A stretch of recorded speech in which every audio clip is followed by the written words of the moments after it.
Hi everyone, long time no speak. I'm just gonna get right into it. One thing I've struggled with my entire life is caring what other people think about me. Convincing myself that everyone around me hates me and doesn't want to be around me. But then I read this book. So The Subtle Art of Not Giving a Fuck. Generally, it sounds like pretty pessimistic and it's like, oh, just don't give a fuck and your life will be great. But it's more like choose the things that actually matter, the key values that you want to live your life. Thank you, Julie. But I think we need to back up a little bit. We as humans tend to care about a lot of things. Am I successful enough? Do others think I'm cool? Am I happy? My brain is constantly bombarded with a million questions that I can't answer. And so when I read this book, The Subtle Art of Not Giving Up, it showed me the route of how to stop giving fucks. What a concept. When we think of people that don't give a fuck, we think of people that are cool. Take Danny Zuko from Grace or Beyonce or literally anybody, just think of them. What do they all have in common? They don't give a When I was 11 or 12, I went to the grocery store with my mom, and my mom said something really embarrassing to the cashier lady, and walking back to the car, I was like, Mom, I could not believe that you did that. That was so embarrassing. I'm gonna die.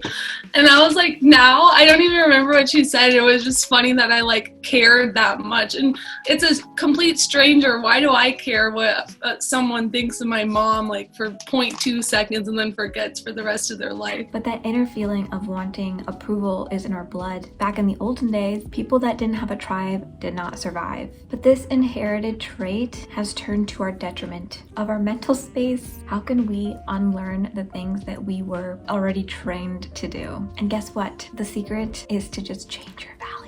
When I realized that all my values that I was working towards were all things that were out of my control, I honestly just stopped caring. Why should I care about something that literally there's nothing I can do to change? It's like a waste of energy at that point. I'm just tired. Nothing will ever change, so I'd rather just not care. We tend to give too many fucks about things, and when we give too many fucks, we end up not giving a fuck about anything. We end up valuing way too many things, and then we can't value anything. So instead, we need to choose our values wisely so we can focus our attention on the things that do matter and the things that we can control. And of course, this book is far more eloquent than I could ever be, and it includes thought-provoking and relatable stories, so I still recommend reading the book. However, I'm going to give you everything that I learned from it. Society cares too much about success. Of course, we should care about success and wanting more for ourselves. But the reality is, when we focus so much on achieving a goal, we're choosing to put our attention on something that we can't control. And when we spend so much time thinking about the end goal, it's hard to also think about what we're doing in the present. We really can't be thinking about two things at once, right? Suffering has a bad rap. What's the first thing you think of when you think of suffering? It has a negative connotation with it. Suffering is related to having a negative emotion like sadness, anger, frustration. Emotions are just a way for us to physiologically say something doesn't feel good or something feels great. Ultimately, they don't mean very much except in the short term. So 10 years from now, if all we cared about was rejection or failure, 10 years from now it won't really matter. So why let those emotions limit us from making decisions? Ultimately, we feel those emotions because we are yearning for something that we don't have. Doesn't that sound familiar? Seems like there's a reoccurring theme here. But at the end of the day, what would life be without these negative emotions? Would we be happy? No, I think we would just be in a constant state of content and never feel great joy or happiness either. So we just have to accept that suffering is just a part of life. Pain is what makes our lives. What? Pain is a reflex to teach us what we can't do. When we accidentally touch a hot stove, that teaches us not to touch that hot stove. This is the same thing when we go through a painful experience. We learn to change our behavior. And it takes those lessons to help us grow and become a better version of ourselves. Think about time you suffered. Obviously, it was very painful and it was very hurtful. It feels like the worst thing ever in the moment. And of course, who would want that? Who wants to feel pain in the moment? But when you look back on it, would you ever have wanted it any other way? Just know that whatever pain it is, it will lead to greater happiness in the long run.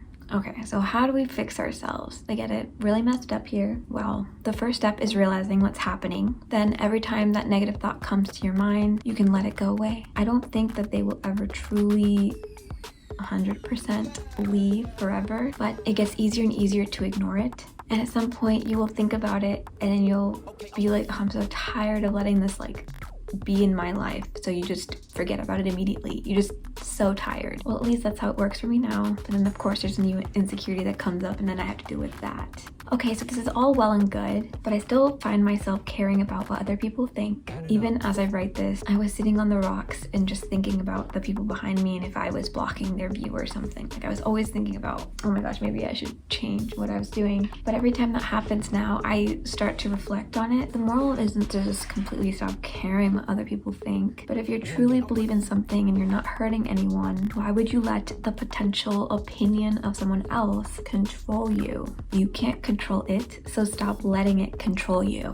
Because if people are really hating you for doing you, then you don't want them in your life anyway. Thank you, Lee. We just don't need that negativity. Personally, I want people in my life that think I'm cool and fun for just doing me. So this is what we're all waiting for. The counterintuitive values that are uncomfortable. So the first one was taking responsibility for the issues in your life. The example that he took was if someone points a gun at your head and says, run 26 miles in under 5 hours, or I'm gonna kill your family, that seems like it's the worst thing you could ever do in your life. But then some people choose to do that. Some people choose to run marathons, and like it's the greatest achievement of their life. When things are forced upon you, you're not going to want to do it. But as soon as you take that responsibility, you'll want to do it. Things don't have to be your fault for you to take responsibility. So if someone hurt your feelings, it's not your fault that they're a bad person, but ultimately you have to take responsibility for how you feel and how you react to other people. Uncertainty, acknowledging your own ignorance. He says it well, certainty is the enemy of growth. If you know that you're right all the time, then you're never going to learn from your mistakes and try to like do better and become better. And truly, you summed it up perfectly. How can you change if you are so certain you're not wrong? Failure, willingness to discover your own flaws.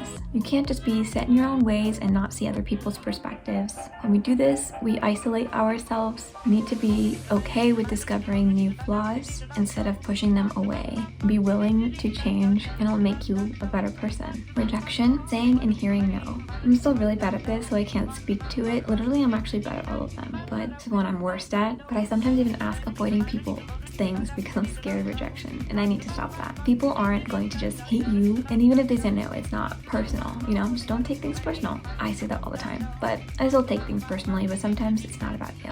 And 5, contemplating your own morality, which is an essential step to keeping things in perspective. At first, I didn't really understand this one. However, after a few read-throughs or listens-throughs, I listened to it on Audible. I feel like we are pretty set in our ways, me, myself included. I feel like I am kind of, if I believe in something, a discussion's not going to change my mind, but I have like had instances where I thought something happened and it was like a mismemory. And I'm like, no, that's how I remember it. It happened this way and I was proven wrong. And I just feel so silly. Like, why do I think I'm the smartest person in the world where I couldn't be wrong about something? It's the ability to understand other people's perspectives. It's hard to keep things in perspective when we live inside our own head, our own perspective. But it is important to be humbled so that we can stay in check. I mean, in this book, he says to do that, you need to contemplate your own morality. That we are all gonna die. And so what's your legacy? But I don't know how much I agree with this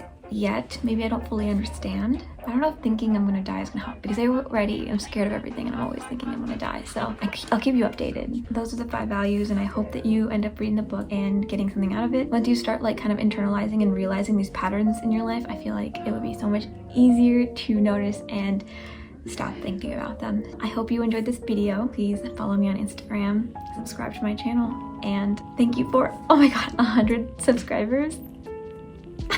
I'm just like in awe. I know I like never post, but I'm hoping to post sometimes now that I'm not in busy season. So yeah, thank you for watching. I will see you guys next time. Bye. Think about it. All day you're thinking about yourself. Do you ever like actually pay mind to anything anybody else is doing? No. Imagine that. They actually are thinking about themselves. And this is like, I'm so sure people have told me this, but I never like truly believed it.